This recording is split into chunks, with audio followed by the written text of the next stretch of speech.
Today I wanted to talk about feeling lonely in a marriage. Yep, that is real. Does happen a lot.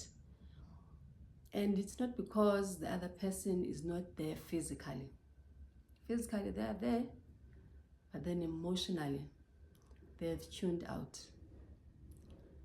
So this happens mostly because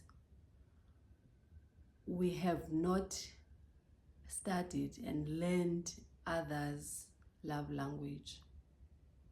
So if I don't know your love language, by default, I will love you my kind of way.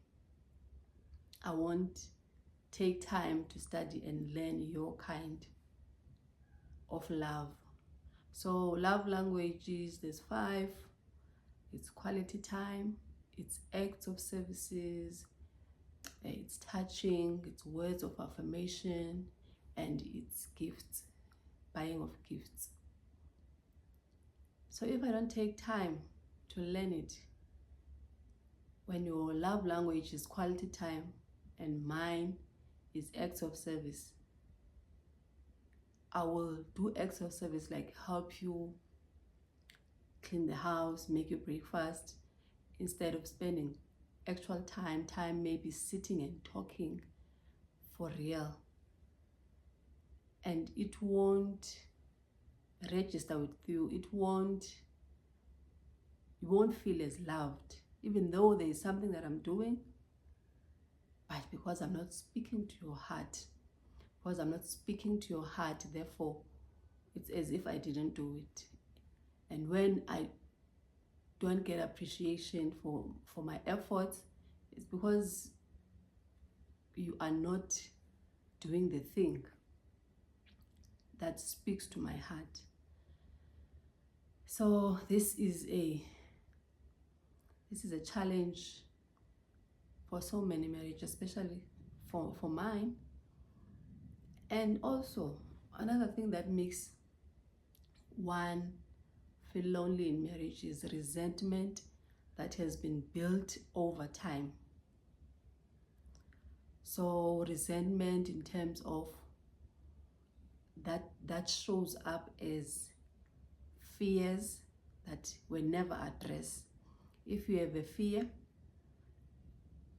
because of something that happened in your childhood and you don't want that thing to repeat or show up again in your own marriage,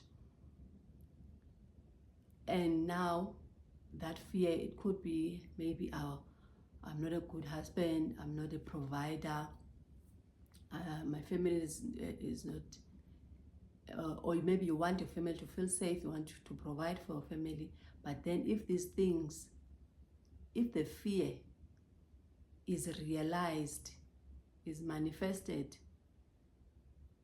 then there is resentment. For instance, in mine, he told me that he wants 1 or 2 children. Yes, he did not articulate the reason behind that. Okay, I'm from a big family, but not deeply in terms of, okay, I saw my father and my parents struggle to maintain and sustain this family, or I saw my father always not being around because he had to work all the time to provide for this family, and I saw we were not getting the things, some of us were not getting the things we desired. Our parents always saying no, they don't have money.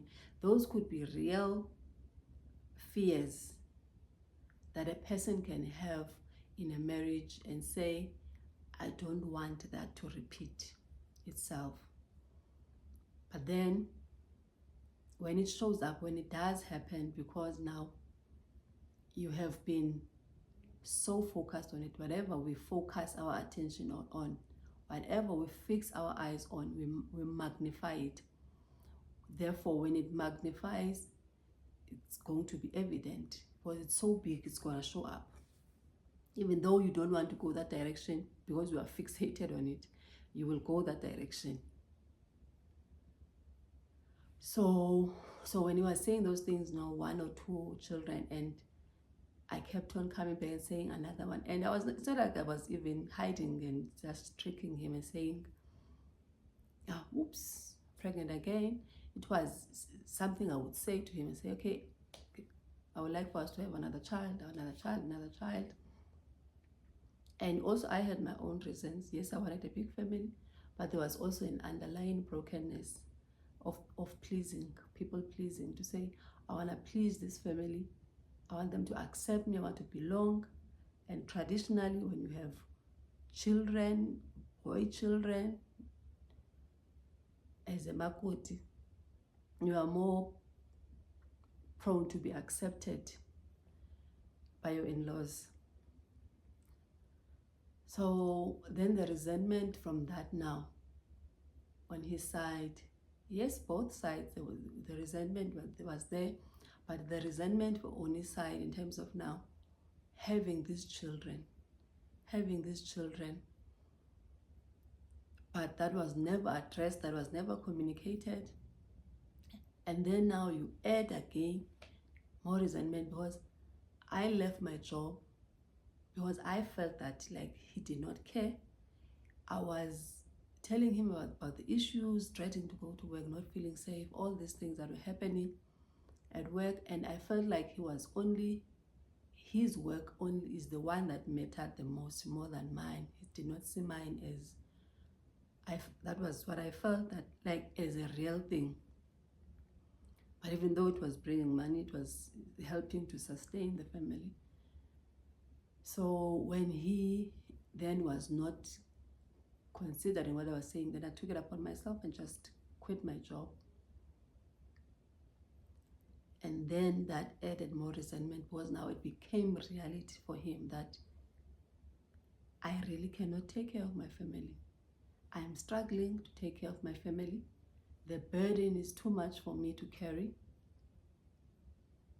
I cannot sustain this. I cannot manage this. I cannot steward this. So that then became a reality. And the resentment showed up. And especially for men, is expressing themselves emotionally.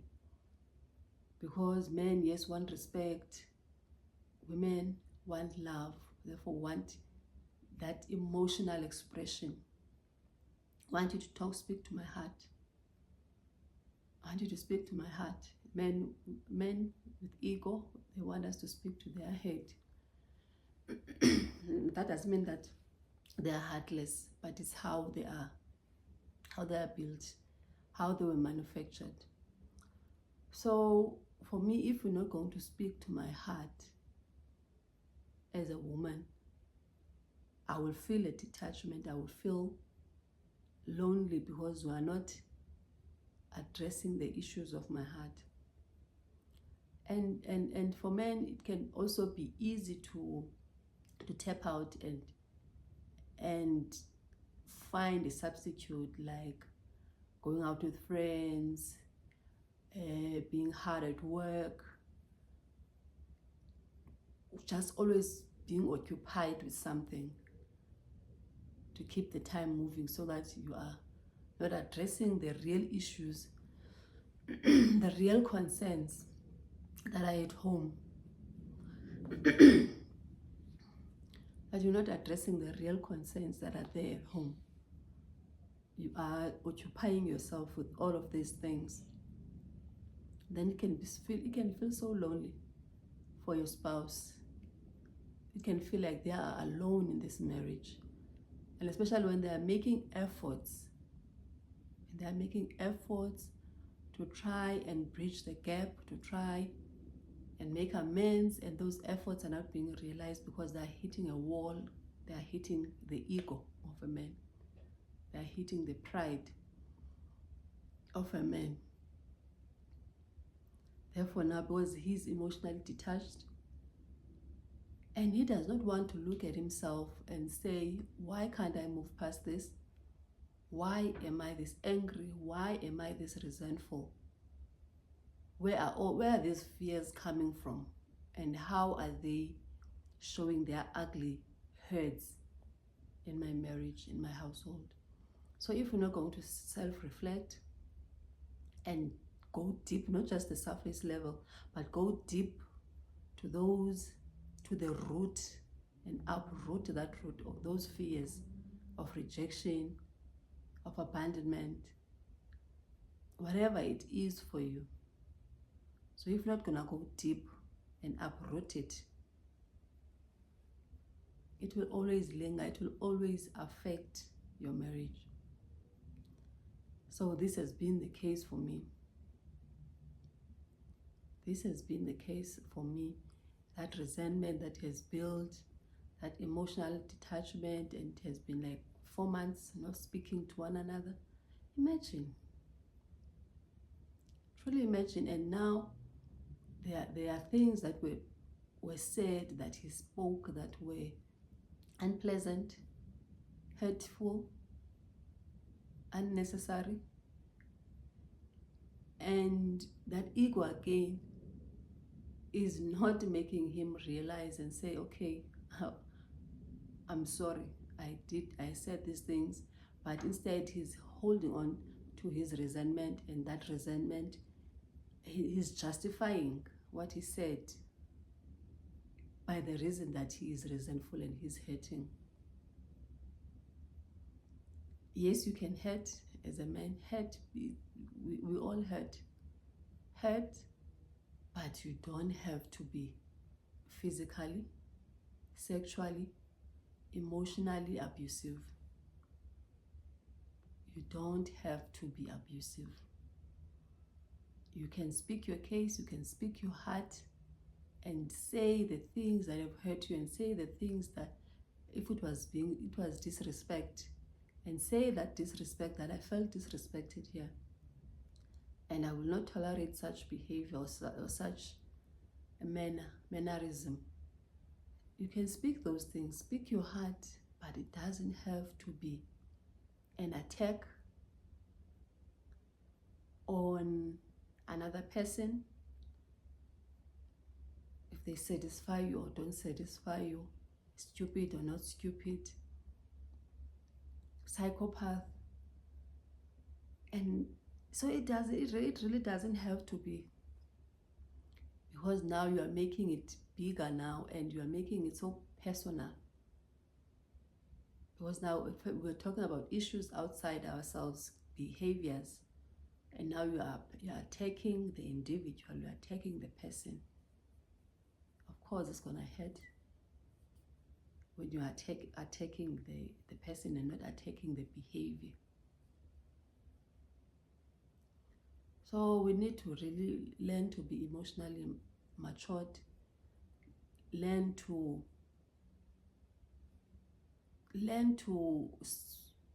like be emotional beings, learn to be open, transparent, vulnerable in our marriages. Talk about issues as they come and not pile them over time. Let's speak about issues. Let's address issues as they come, as they pop up their heads, and find mechanisms, cultivate a safe space. Because sometimes, yes, you do not want to open up because it can be used against you. Your vulnerability can be used against you by your spouse. But let us cultivate that safe space. Let us cultivate, because we are not enemies as spouse. We are not enemies. We are in the same team. But then, if now the work is felt by one side and the other side is not doing the work, because marriage is work, we have to work on yourself in order to work on us. Marriage is work. If I'm the one who's feeling I'm pulling in the tug of war game, I'm pulling the rope and you are not on your side, we're bound to fail, because a house divided cannot stand. That's what the Bible says. A house divided will not stand. It's bound to collapse, Okay, until next time then. Thank you. Bye-bye.